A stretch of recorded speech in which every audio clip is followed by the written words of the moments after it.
Mana shunga bir barmakiylarning hikoyasi. Buni domla Hindistoniy rahmatullohi alayhi aytib bergan edilar. Esga solib qo'yaman. Barmakiylar bular Erondagi bitta millatga o'xshagan, mana o'zbek, qirg'iz deganga o'xshagan barmakiy. Eronga juda ham qattiq qahatchilik keldi. Qahatchilik bo'lsa, qopda pulingiz bo'lsa, non yo'q. Hech nima topolmaysiz. Qahatchilik shunaqa yomon narsa. Alloh saqlasin. Barmakiylar qahatchilikdan turli-tuman tomonlarga qocha boshlashdi. Shulardan Yahyo degan bir barmakiy odam, juda xushyor, aqlli odam, ikkita o'g'li Fazil bilan Ja'farni olib, Xalifai Mahdiyni yurtiga qarab yurdi. Xalifai Mahdiyni yurti mana bu hozirgi Ar-Riyos, Quvayt, amirliklar, mana shu tomonlar hammasi Xalifai Mahdiyga qaragan. O'sha yerga borib Xalifai Mahdiyga ot boqar bo'lib ishga kirdi. Juda xushyor odam, endi aqlli. Ot boqarlikda podshoning otlariga chiroyli e'tibor qilib, qarab, ularni parvarish qilib, podshoning e'tiboriga tushdi.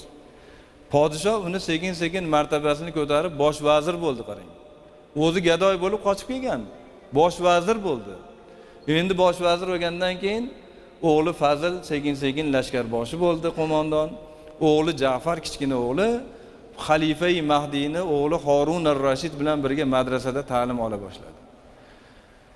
Bu Harun ar-Rashid shahzoda Ja'farni shunaqa yaxshi ko'rib qoldi.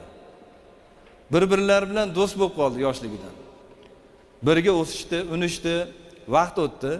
Xalifa vafot etdi, Yahyo barmaki ham ketdi. Harun ar-Rashid taxtga o'tirdi, Ja'farni o'ziga vazir qilib oldi. Ja'farni shunaqa yaxshi ko'rardiki, taxtga o'tirsa Harun ar-Rashid yoniga o'tkazib, Abdurrahmon qoriga o'xshab, taxtga o'tkazib, bir choponini yonini tashab qo'yar ekan. Shunaqa yaxshi ko'rar ekan, qarang, podshoh vaziriga choponini tashab qo'yar ekan bir tomonini. Shu darajada muhabbatda, qarang, qaysi podshoh qiladi buni? Ana endi Ja'far bilan shunaqa do'st bo'lishib, faqatgina bitta narsa, Harun ar-Rashid endi podshohlarda saroyda ozgina bazm bo'lar ekan. Hatto endi mahramlar kiradi xolos, nomahram kira olmaydi, Ja'far kira olmaydi. Harun ar-Rashid do'st kirmagani uchun ish chiqmas ekan. Shu Ja'far ham qatnashsa-yu shunda nima qilish kerak? Shuni kirishligi uchun bir kuni Ja'farni chaqirib, mana bu kichkina singlim. Shani nikohingga nikohlab qo'yamiz, lekin tegmaysan. Chunki bu Harun ar-Rashid aslzoda-da. Bu endi barmaki. O'zini ehtiyot qiladi Harun ar-Rashid, podshohlik, odamlar gapiradi, vazirlar qo'ymaydi, shunga o'xshagan. Faqat tegmaysan, shu nikohda turadi, mana shu kirish uchun. Xo'p dedi Ja'far, nikohlashdi. Endi Ja'far ana endi bazmga ham qatnashadigan bo'ldi. Bir kun Harun ar-Rashid Ja'far bilan boqqa kirishdi. Podshohning bog'i. Bog'da aylanib yurib, olmalar pishib yotibdi. Olma daraxtida o'zi meva ko'p. Yana ichida bitta shunaqangi chiroyli olmaga ko'zi tushdi, podshohni ko'rib yoqib qoldi haligi olma. Olaysa bo'yi yetmaydi. Ja'farga yelkanga chiqib shu olmani uz dedi. Ikkosi birga yuribdi-da endi yolg'iz. Xizmatkorlar ko'p, lekin yolg'iz qolgisi kelgan ekanda. Ja'far yo'q, endi siz menga chiqing dedi. Yo'q, men buyuraman, chiq dedi. Podshohni qarang, do'stini shunaqa yaxshi ko'rar ekanda. Podshoh bo'lib turib, do'stini yelkasiga chiqaryapti. Chiq dedi, Ja'far yelkaga chiqib, olmani uzdi. Olmani qarab, xursand bo'lib, bog'bonni chaqiringlar dedi. Bog'bonni chaqirtirdi Ja'far, bog'bon keldi. Bog'bonga minnatdorchilik bildirdi. Rahmat, bog'imga zo'r qarabsan. Tashakkur. Endi dedi, nima tilaging bo'lsa aytib beraman dedi. Shunda haligi odam ham barmaki ekan. Erondan o'sha kelib qolgan, qochib kelganlardan ekan, bog'bonlik qilayotgan ekan. Bog'bon aytdiki, meni tilagim shu, men barmakiyman. Shu palonchi pukunchini o'g'li bugundan boshlab barmakiyim, bas degan vasiqa yozib bersiz bo'ldi dedi. Podshoh esing bormi dedi. Men podshoh bo'lsam, so'rayotgan narsang shumi dedi. Tuzukroq narsa so'ramaysanmi dedi. Siz so'radingiz, meni tilagim shu dedi. Podshohning gapi gap. Tezda yozdirdi, muhrini bosdi. Men barmaki emas bugundan boshlab. Shu bilan ketdi. Podshoh vaqtlar o'tib bir kun shikorga, safarga bordi. Safardan qaytib kelyapsa, yo'lda chiroyli bog'larga ko'zi tushdi. Bu bog'lar kimniki deb so'radi odamlardan. Bu Ja'farniki deyishdi. Nariyoqqa yurishsa bir yilqilar, otlar yuribdi. Bu kimniki? Ja'farniki. Qo'ylar kimniki? Ja'farniki. Chiroyli bir hali dachaga o'xshagan dam oladigan uylar. Bu kimniki? Ja'farniki. Podshoh hayron. Men podshoh bo'lsam, menda shuncha mulk yo'q. Bu Ja'farga shuncha narsa qayerdan keldi? Biroz o'ylab turib, men do'stimga hasad qilyapmanmi deydi-yu, lekin saroyga kelib olib hech tinchlik bermadi-da, vazirlarni chaqirib turib, men podshoh bo'lsam, shuncha mulk Ja'farga qayerdan keldi? Menikidan ham ko'p mulki. Vazirlar ham endi zo'rg'a turgan ekan. Ular ham sizni ko'zingiz Ja'fardan boshqasini ko'rmaydi. Qulog'ingiz Ja'fardan boshqasini eshitmaydi. Bizga parvo ham qilmaysiz. Bu Ja'far haddidan oshib ketgan. Siz hali boshqa ishlarni bilmaysiz. Nima ish qildi yana? Haliga nikohiga singlingizni beruvdi, tegmadi. U bu nikohlanib, ikkita farzandli bo'lib Makkaga olib borib tashlagan. Bundan xabaringiz yo'q. Podshohda endi singillar ham ko'pda. Podshohlarda farzandi ko'p bo'ladi. Shu beparvo bo'lib qolgan ekanda. O'qitaman singlingizni deb tashlab, o'sha bola-chaqali bo'lib ikkita bolasi bilan tashlab kelgan ekan. Ana endi podshohning g'azabi keldi endi. Shunaqangi jahl qildiki, Jallod dedi, Ja'farning kallasini olib keldi.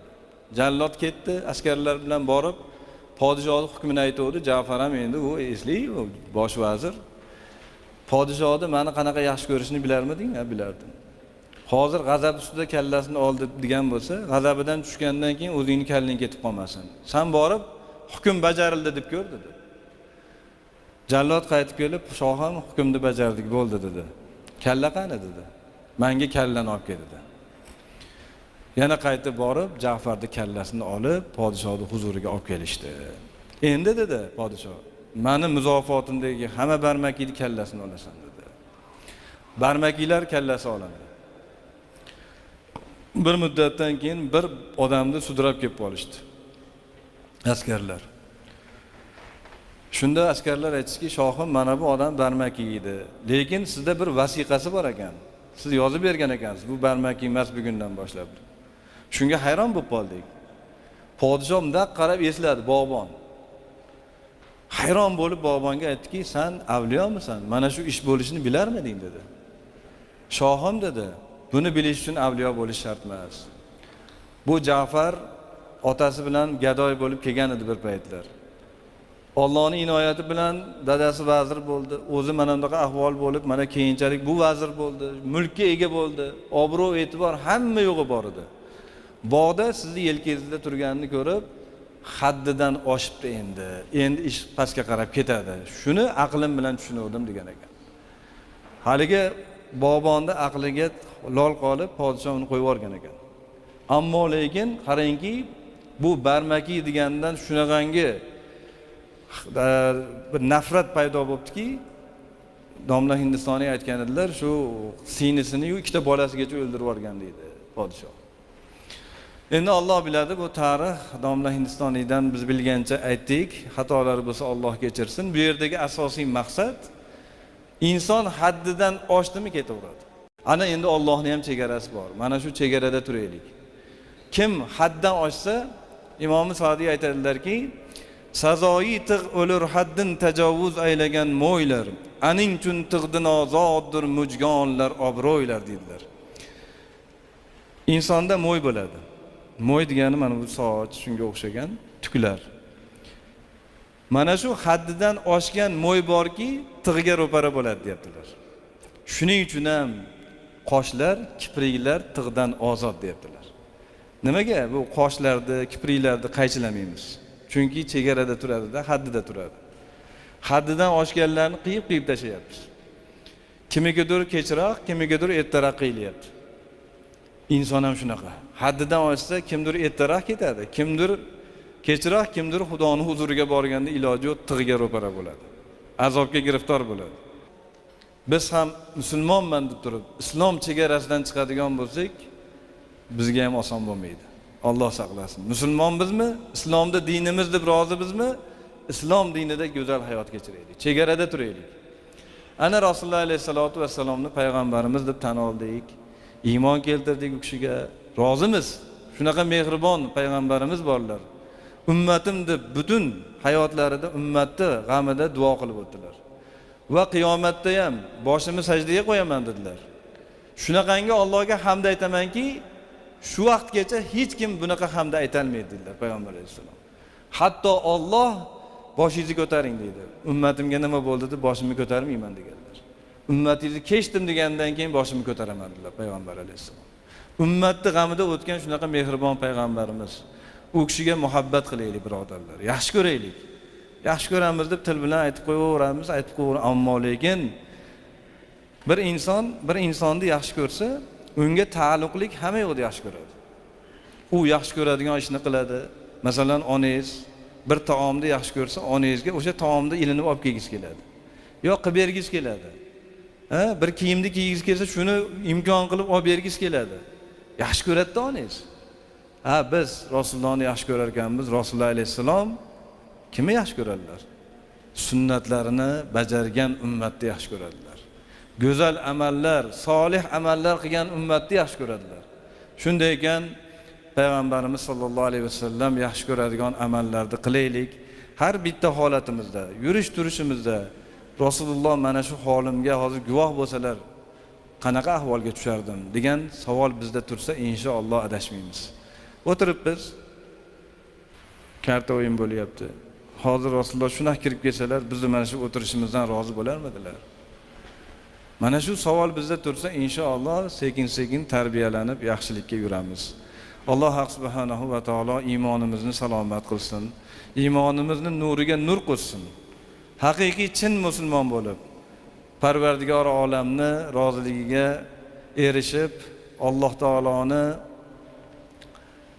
eng ulug', eng katta mukofoti o'zini jamoliga Alloh nasib qilsin. Rasululloh bilan jannatlarda Alloh bizlarni rafiq qilsin.